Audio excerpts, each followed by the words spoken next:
ప్రపంచ super power అయినా యూరోప్నే వదిలేస్తుంది, నాటో నాశనాన్ని కోరుకుంటున్నాడు గ్రీన్లాండ్ని తీసుకుని. దానికంటే చైనాకి తైవాన్ని వదిలేయడం పెద్ద గొప్ప కాదు కదా. కాబట్టి అనవసరంగా కమ్యూనిస్టు చైనాతో ఒక పెద్ద పవర్ఫుల్ కంట్రీతో ఆయన ఎందుకు దెబ్బలాట పెట్టుకుంటాడండి? ట్రేడ్ చేసుకుంటాడు, చక్కగా ట్రేడ్ డీల్ చేసుకుని అంతే. ఆయన తైవాన్ని కొన్ని నెలల్లో చూస్తాం, నీ ఇష్టం వచ్చింది చేసుకో, తైవాన్ విషయంలో నేను జోక్యం చేసుకోను, సౌత్ కొరియా జోలికి నేను రాను, అది నీ చైనీస్ రేసి మంగోలాయిడ్ రేసి అంటాడు ఆయన.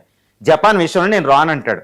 సో యూరోప్ని, ద గ్రేట్ యూరోప్నే వదిలేసిన ట్రంప్కి ఇది ఎంత, అది మనం అర్థం చేసుకోవాలన్నమాట. కాబట్టి చైనా స్పీర్ ఆఫ్ ఇన్ఫ్లుయెన్స్ ఉన్న south China sea, east China sea జోలికి నేను రాను అని చైనాకి ఇది అభయం అనమాట. అబ్బా అద్భుతం, రానున్న ఈ జీ జిన్పింగ్ యొక్క జీవిత లక్ష్యం ఏంటి? తైవాన్ని ఆక్యుపై చేసుకోవాలి, గుర్తుపెట్టుకోవాలి. Greater China, south China sea, $5 trillion ఆర్థిక వ్యవస్థ సౌత్ చైనా సీ ఆయనకి కావాలి.